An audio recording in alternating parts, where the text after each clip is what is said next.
సంఘం ఒక జెర్మియా గారి ప్రాపర్టీ కాదు, ఒక జార్జి గారి ప్రాపర్టీ కాదు, ఒక పాస్టర్ గారి ప్రాపర్టీ కాదు.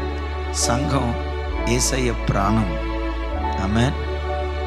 నేను అంటాను, మీరు ఏ సంఘాలకు వెళ్తున్నారో నాకు తెలియదు, కానీ మీరు వెళ్తున్న సంఘాలను కూడా మీ ప్రాణాన్ని ఎంత ఎక్కువ ప్రేమిస్తారో, మీ ప్రాణం కంటే ప్రాణాధికంగా సంఘాన్ని ప్రేమించే ప్రజలుగా దేవుని సన్నిధిలో మనమందరం బ్రతుకుదాం గాక. సంఘం అనే శరీరానికి శిరస్సు ఎవరు? యేసుక్రీస్తు వారు.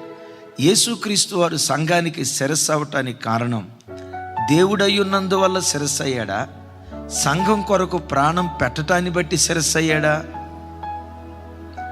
దేవుడయ్యున్నందువల్ల కాదు, దేవుని కుమారుడయ్యున్నందువల్ల కాదు, సంఘం కొరకు తన ప్రాణాన్ని ధారపోశారు గనుక ఆయన సంఘానికి శిరస్సు అయి ఉన్నారు.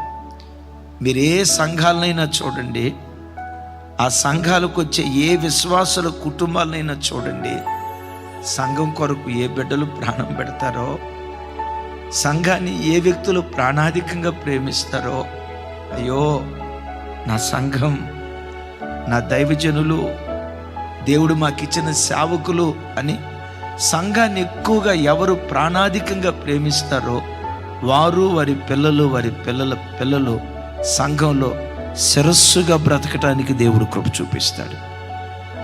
సంఘాల్లో కుట్రలు చేయకుండా, కుతంత్రాలు చేయకుండా, కుయుక్తులు పన్నకుండా, సంఘానికి వస్తూ సంఘానికి విఘాతంగా బ్రతకకుండా, సంఘక్షేమం కొరకు ఎవరు ప్రాణం పెడతారో సంఘక్షేమం కొరకు ప్రాణం పెట్టే ప్రతి కుటుంబం ఆ సంఘంలో వాళ్ళు శిరస్సుగా నిలవబడటానికి దేవుడు కృప చూపిస్తూ ఉంటాడు.